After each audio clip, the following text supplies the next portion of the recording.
Hello hi good morning అందరికీ. Welcome to my channel Warangal పిల్ల. నేను మీ శిరీష. ఈరోజు మనం దోసకాయ పచ్చడి ఎలా ప్రిపేర్ చేసుకున్నా చూద్దాం. ఇది కట్ చేసుకున్నాక చూద్దాం, సరేనా? ఇలా వెజిటేబుల్స్ అన్ని కట్ చేసుకున్నాను. ఇలా వెజిటేబుల్స్ కట్ చేసుకున్న తర్వాత వీటిని ఆయిల్ ఫ్రై చేసుకున్నాం, సరేనా? ఇలా ఒక ప్యాన్ తీసుకొని కొంచెం తగినంత ఆయిల్ ఒక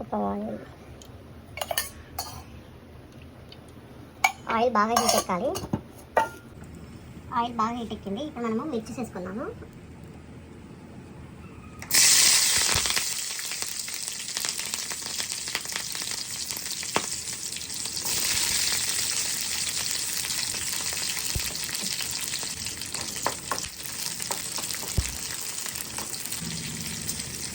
ఈ మిర్చిస్ మంచిగా ఆయిల్లో మంచిగా డీప్ ఫ్రై అయ్యేంత వరకు ఉంచుకుందాం.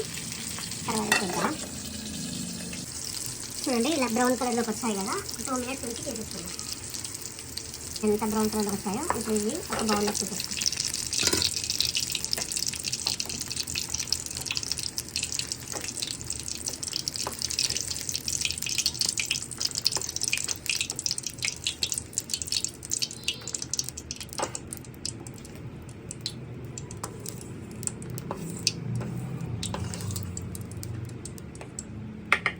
ఇలా తీసేసుకున్నాం కదా.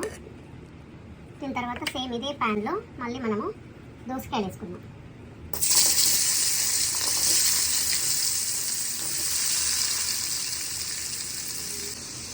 దోసకాయ కట్ చేసుకున్నప్పుడు మనం టేస్ట్ చెక్ చేసుకోవాలి. అంటే చేదుగా ఉందా, దోసకాయ తీయగా ఉందా. ఎందుకంటే చేదు ఉంటే మన చట్నీకి పాడైపోతుంది కాబట్టి కట్ చేసుకునే ముందే చెక్ చేసుకోవాల్సింది. ఇలా వేసుకున్నాం కదా. ఇది ఒక 10 మినిట్స్ తర్వాత చూద్దాం. మళ్ళీ 10 మినిట్స్ అయిన తర్వాత ఇప్పుడు చూద్దాం దోసకాయలు. చూసారా, దగ్గరికి వచ్చింది అనమాట. ఇప్పుడు ఇదే కడాయిలో టమాటా వేసుకుందాం.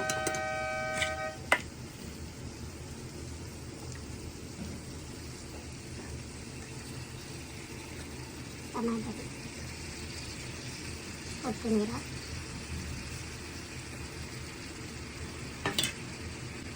మంచిగా కలుపుకుందాం.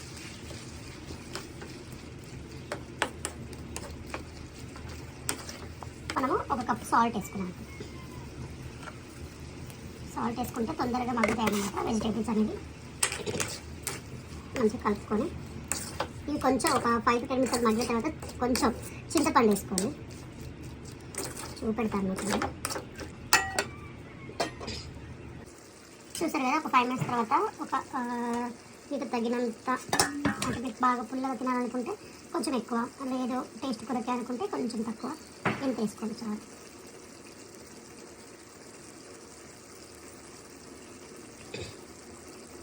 ఇది మగ్గిన ఫ్రెండ్స్. ఇప్పుడు మనం కొంచెం పసుపు వేసుకుందాం.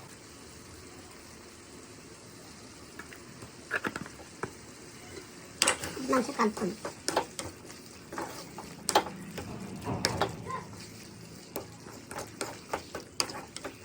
ఇలా గుజ్జు గుజ్జు బాగా దగ్గరకు వచ్చాక ఇలా మిక్సీ జార్లో పచ్చిమిరపకాయలు, పల్లీలు అండ్ ఎల్లిగడ్డ, జీలకర్ర వేసుకున్నాను నేను. ఇప్పుడు వీటిని మిక్సీ పట్టుకున్నాను. ఇప్పుడు అదే జార్లో మనం వేయించుకున్న టమాటో, దోసకాయ ముక్కల్ని పెట్టేసుకుందాం. ఇలా మిక్సీ పట్టేసుకున్నాం. ఇప్పుడు మనం దీన్ని పోపు వేసుకుందాం.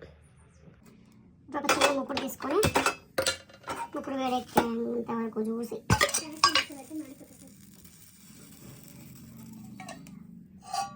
ఒక పావు,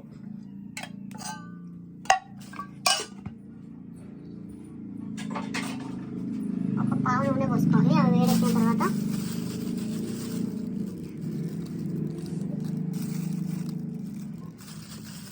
మీకు ఏ పప్పు అంటే శనగపప్పు, ఏ పప్పు నస్తే ఆ పప్పు కొంచెం వేసుకోండి. నేనైతే మినపప్పు వేసుకున్నాను.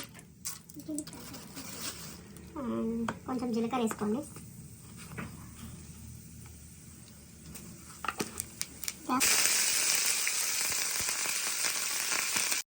పసుపు వేసుకున్నాం కదా, ఇదే పోపు ఇప్పుడు మనం పచ్చళ్ళకి వేసుకున్నాం. మొత్తం మంచిగా మిక్స్ చేసుకున్నాం. మొత్తం మిక్స్ చేసుకున్న తర్వాత మీకు నచ్చితే ఉల్లిగడ్డలు చిన్న చిన్నగా తరుముకొని వేసుకోవచ్చు అన్నమాట పచ్చి. ఎందుకంటే మనం ఆయిల్ వేసుకుంటే తొందరగా ఖరాబ్ అయ్యే ఛాయిసెస్ ఉంటాయి అన్నమాట పచ్చడి. కాబట్టి పచ్చి వేసుకొని కట్ చేసుకొని వేసుకోవచ్చు. తినేటప్పుడు మంచిగా బుక్కకి ఉల్లిగడ్డ తాకుతుంటే టేస్ట్ చాలా బాగుంటుంది. ట్రై చేయండి. చట్నీ కూడా చాలా బాగుంది. మీకు ఎవరికైనా మీకు వేరే ప్రాసెస్ ఇంకేమైనా తెలుస్తుంటే నాకు కామెంట్ చేయండి. ఇది నా ప్రాసెస్ అన్నమాట. నేనైతే ఇలానే చేసుకుంటాను ఎప్పుడు. ఒక్కొక్కసారి పల్లీలు వేస్తాను, ఒక్కొక్కసారి పల్లీలు వేయను అన్నమాట. ఈసారి పల్లీలు వేసాను. టమాటాలు చాలా ఉంటే పల్లీలు వేయను నేను. టమాటాలు తక్కువ ఉన్నాయా అనిపిస్తే మాత్రమే పల్లీలు వేస్తాను అనమాట. ఓకేనా ఫ్రెండ్స్, బాయ్. సబ్స్క్రైబ్ చేసుకోండి, ప్లీజ్ సపోర్ట్ చేయండి.